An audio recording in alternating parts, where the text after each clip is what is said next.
اب تھوڑے سے تلخ باتیں ہیں یہ جو پیش کر رہا ہوں، لیکن تاریخ ہماری یہی ہے مسلمانوں کی تاریخ یہی ہے، ہم کیا کریں، مجبور ہیں۔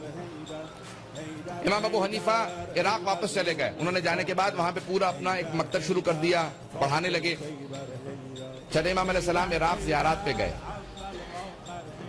ہماری زیارت جو وارثہ آج ہے، یہ چھٹے امام علیہ السلام جب زیارت پہ گئے تھے تو حضرت صفوان ابن جمال سے یہ روایت نقل ہے کہ چھٹے امام نے ان الفاظ سے زیارت پڑھی تھی۔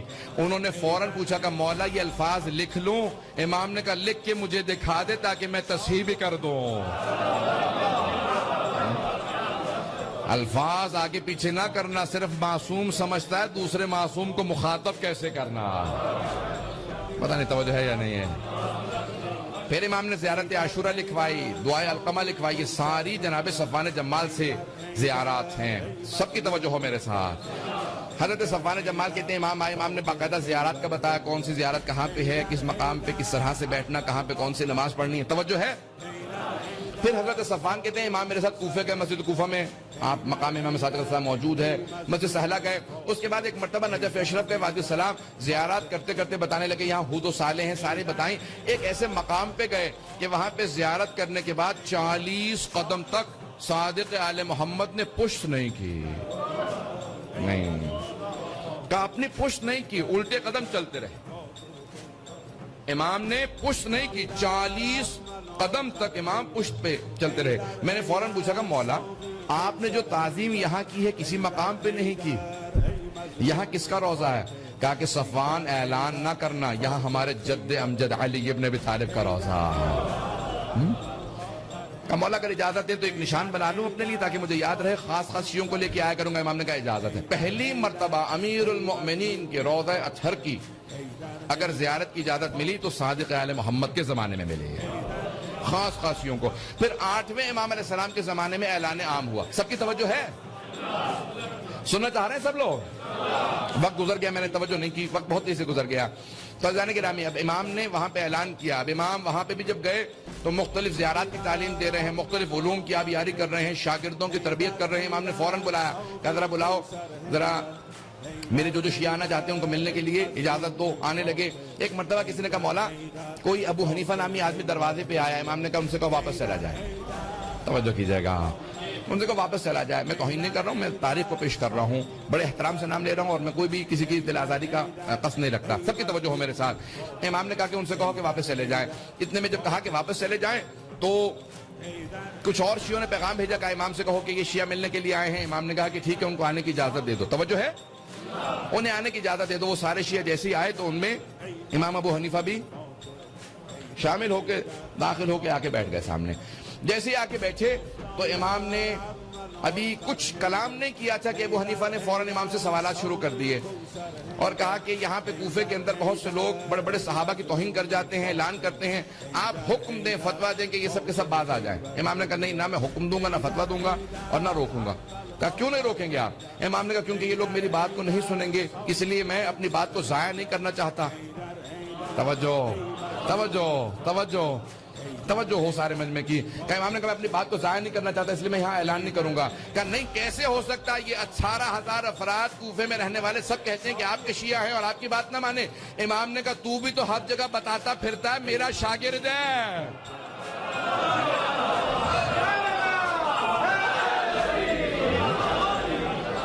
تو ہر جگہ بتاتا پھرتا میرا شاگرد ہے، میرا ماننے والا ہے، کیا تو میری بات کو مانتا ہے؟ کہاں میں آپ کی باتوں کو مانتا ہوں، ہمیشہ میرے متعلق کہتے رہتے میں باتوں کو نہیں مانتا۔ امام نے کہا بھی میں نے تجھے اجازت دی تھی اندر آنے کی؟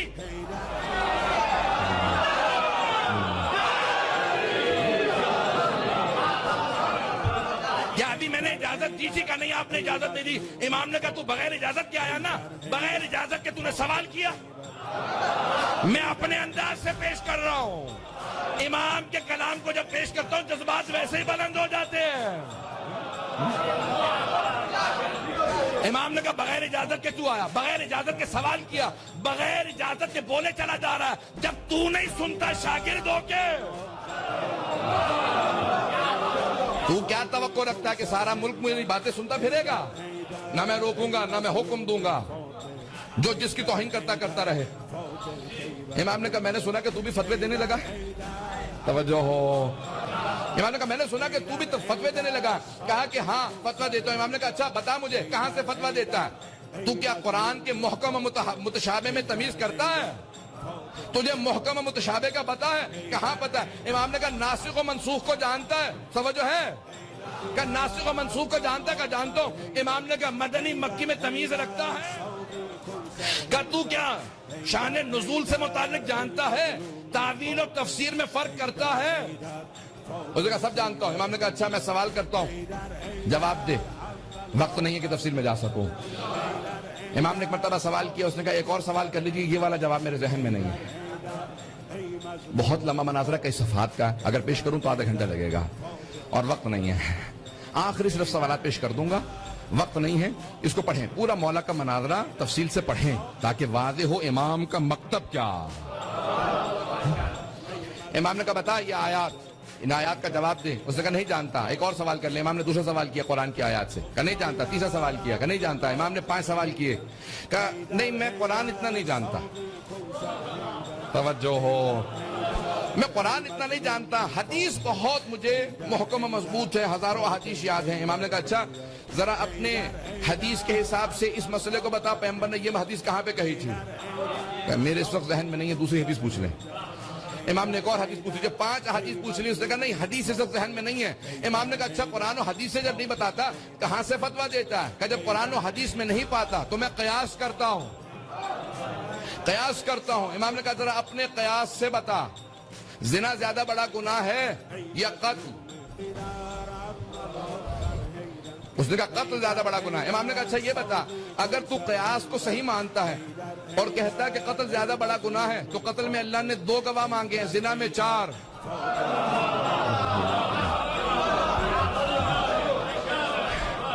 اگر قیاس صحیح ہے, تو کہتا ہے قیاس کے حساب سے جواب دیتا ہے, تو ذرا قیاس کے حساب سے بتا. ابھی تو نے کہا ہے کہ قتل زیادہ بڑا گناہ ہے, وہاں 2 گواہ, زنا میں 4, کیوں؟ کا ذہن میں نہیں ہے, ایک اور سوال کر لیں. توجہ ہو, اب میں جلدی پیش کر رہا ہوں. ممبر کے احترام میں صرف اور صرف وہی بات کروں گا جو امام علیہ السلام نے کہی ہے. امام نے فوراً کہا مل انجز, زیادہ نجس کیا ہے؟ پیشاب یا منی؟ کہا کہ پیشاب. امام نے کہا بتا, اس کے بعد وضو واجب ہے, اس کے بعد غسل, تیرا قیاس کہاں؟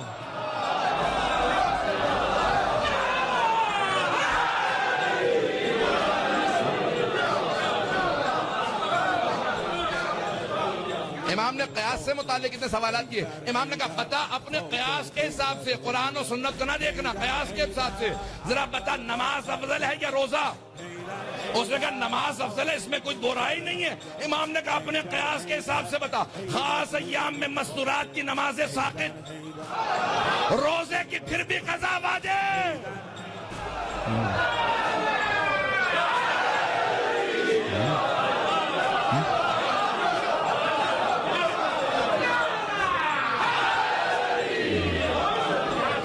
توجہ ہے. امام نے کہا ایک اور مسئلہ پوچھ لوں؟ کہا آپ جتنے چاہیے پوچھ لیجئے, میرا ذہن تیار ہو رہا ہے آہستہ آہستہ, آپ بھی تیار ہو جائیے. ایک مرتبہ امام نے کہا اچھا تو کہتا ہے نا شریعت کے اندر قرآن میں ہے اگر چور چوری کرے السارق والسارقۃ فاقطعوا ایدیہما, ہاتھ کاٹ دو چور کا, چاہے مرد ہو چاہے عورت, ہاتھ کاٹ دو. کہ کتنے درہم پہ؟ کہ کم از کم 50 درہم چرائے ہوں. شریعت محمدی میں حکم ہے, پیغمبر نے حکم دیا کم از کم 50 درہم چرائے ہوں تو ہاتھ کاٹ سکتے ہیں, جبکہ ہاتھ کاٹنے کا قصاص 500 ہے.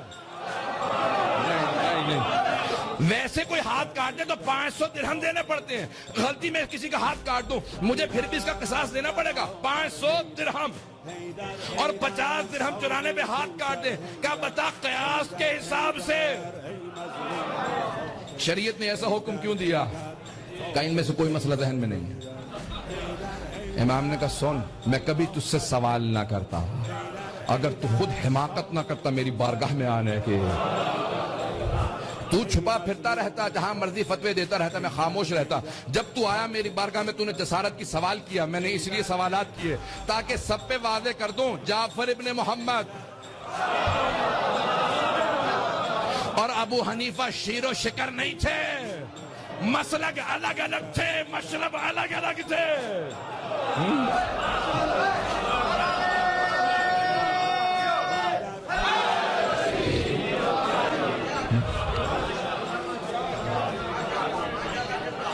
کہا اب میں آپ کی ہر بات مانوں گا. میں نہیں کہہ رہا ہوں، میں پہلے ہی سے تابع ہوں. اس نے کہا میں آپ کی ہر بات مانوں گا، آپ جو کہیں گے میں آپ کی بات مانوں گا. امام نے کہا تو جھوٹ کہتا ہے، تو نہیں مانے گا. توجہ سے سنیے گا. امام نے کہا تو یہاں سے اٹھ کے جائے گا. سن، اذا افتیت، اگر تو فتویٰ دیتا ہے تو ہلکت و اہلک، تو خود بھی ہلاک ہوگا اور جو تیری پیروی کرے گا اسے ان سب کو ہلاک کر دے گا. کہا آج سے آپ سے وعدہ، آج کے بعد سے فتویٰ نہیں دوں گا. امام نے کہا جھوٹ کہتا ہے، دنیا کی محبت تیرے دل میں اتنی رچ بس چکی ہے، تو یہاں سے اٹھ کے باہر جائے گا، پھر میری توہین کرے گا، پھر کہے گا فتویٰ دوں گا. کہا نہیں. ایک مرتبہ اٹھ کے باہر گیا، سارے کہنے لگے مولا اتنی تنبیہ کی اثر ہوگا. امام نے کہا جو کہہ چکا وہ سامنے کہا، پیچھے سے نہیں. توجہ، میں نے پیچھے نہیں کہا، اس کے سامنے، اس کے منہ پہ کہا میں جانتا ہوں یہی کچھ ہوگا. کیا ہوا؟ اسی مہینے اس نے کہا یہ بزرگ ہو چکے ہیں، ایسی ہی باتیں کرتے رہتے ہیں، ہمیشہ مجھے ڈانٹتے ہی رہتے ہیں. حضران گرامی، کبھی ایسا نہ ہو. امام کی ڈانٹ محبت کی ڈانٹ ہوتی ہے. کہیں ایسا نہ ہو کہ انسان امام علیہ السلام کا بغض اپنے دل میں رکھ لے، نفرت رکھ لے. جتنے مکتب ہیں وہ اپنی اپنی دوبارہ اصلاح کریں کہ ہم آیا آل محمد کے تابع دار ہیں یا نہیں.